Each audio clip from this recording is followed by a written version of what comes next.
Have you ever found yourself in a conflict that left you feeling drained, misunderstood, or even furious? Maybe it's an argument with a loved one, or a disagreement at work, or even an online debate that spiraled out of control. What if I told you that conflict isn't something to avoid, but it's a powerful tool for self growth and clarity? Hi, everybody. Welcome back to HPTV. I am your host, Barbara, and today we are diving deep into something that we all experience but often struggle with, and that is conflict. Most people see anger and opposition as obstacles, but in reality, they hold profound lessons.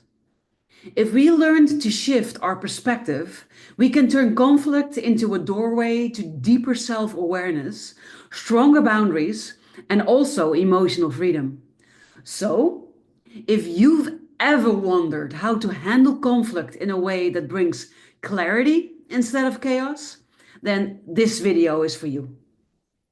And before we dive in, don't forget to subscribe if you love content about personal growth, spirituality, and self discovery. Hit the like button if this topic resonates with you, and share this video with someone who might need it. Thank you. So let's dive right in and talk about the deeper purpose of conflict. Conflict arises when energies clash, when different perspectives, unmet needs, or old wounds come to the surface. But rather than seeing it as something negative, what if we saw it as an invitation?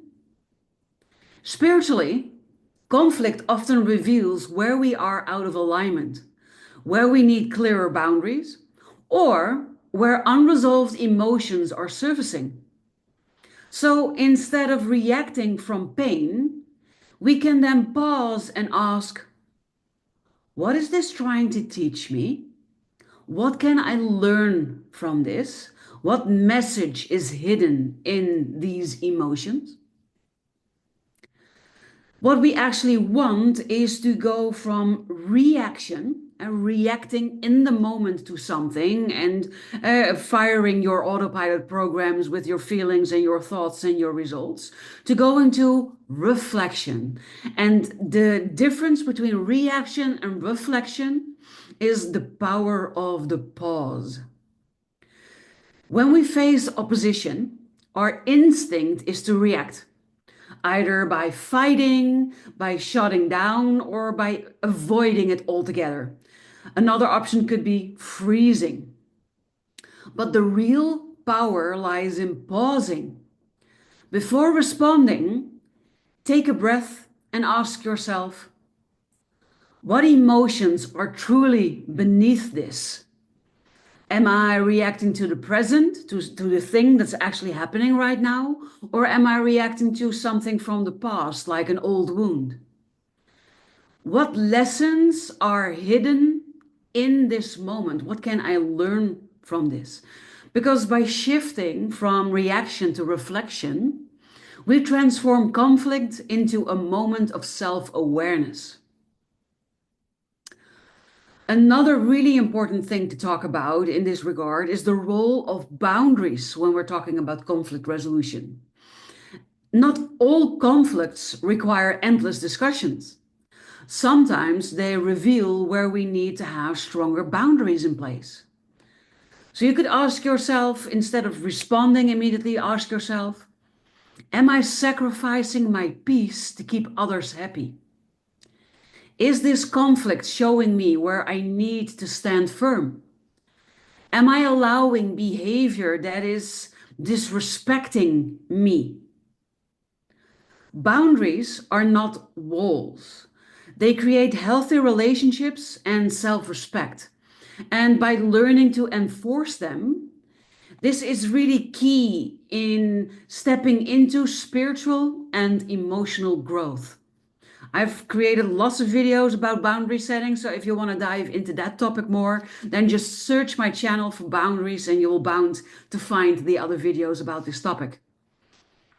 Another really important thing when we're dealing with conflict is to transmute anger into insight. Oftentimes we think that anger is the enemy, but anger is not the enemy. Anger is just energy.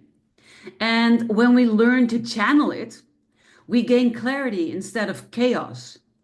So the next time that you feel anger coming up, you might want to try these things. The first step is to pause and take a deep breath in and out.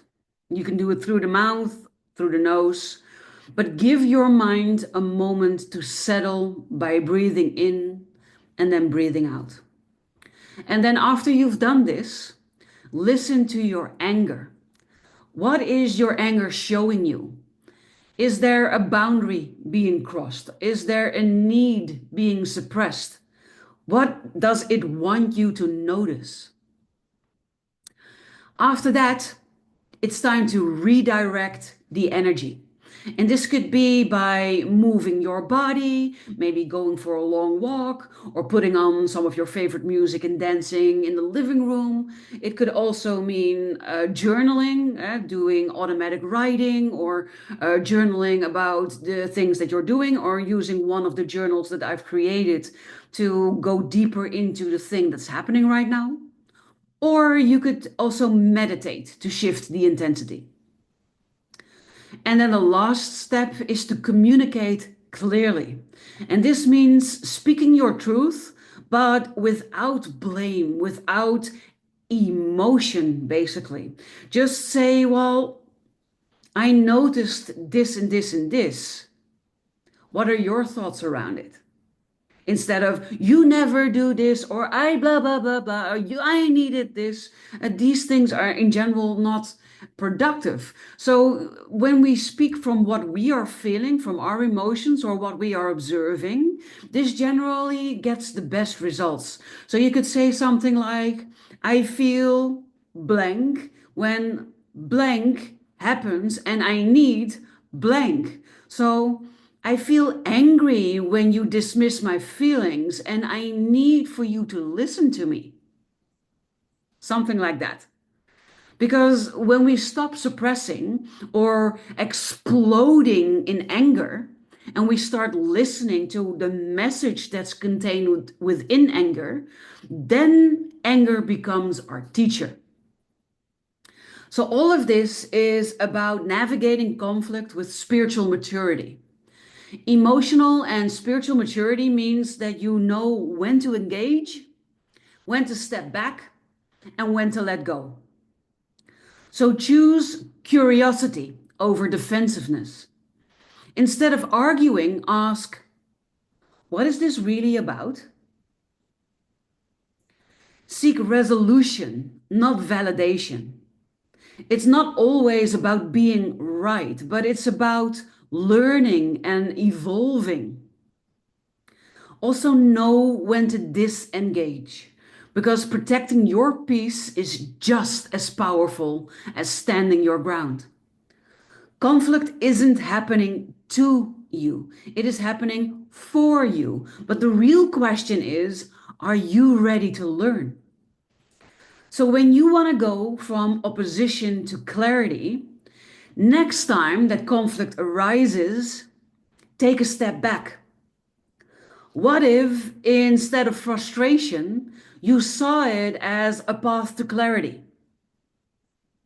If this video resonated with you, then hit the like button, share it with someone who needs it, and subscribe to the channel for more insights on personal growth and self-discovery. And if you want to go deeper, then there are two ways to continue this journey with me. If you are looking for a community of like-minded people to share, to get support, to learn, and to grow with, then you might want to consider joining my solutions community. I have a low-level HSPKV for highly sensitive people, empaths, black sheep, rebels, where you can meet people from all over the world or just from the Netherlands, depending on if you have the international one or the Dutch one. But there are also two tiers that allow you to also get to know yourself and your user manual intimately. So the link to join the solutions community will be below this video. And if you want to discover your unique design and really understand yourself, then you could either request your BU by Design blueprint, or you can book a one-on-one call with me so that we can talk about what you need and discover if we would be a good match to start working together. The links to do both of these things will also be included in the show notes below this video. I would also love to hear your thoughts. Does this video resonate with you? What are your experiences when it comes to conflict? So drop a comment below and let's start the conversation. Thank you for being here. Thank you for your support for this channel. And I look forward to inspiring you with another video next week. Have an amazing rest of your day and talk soon.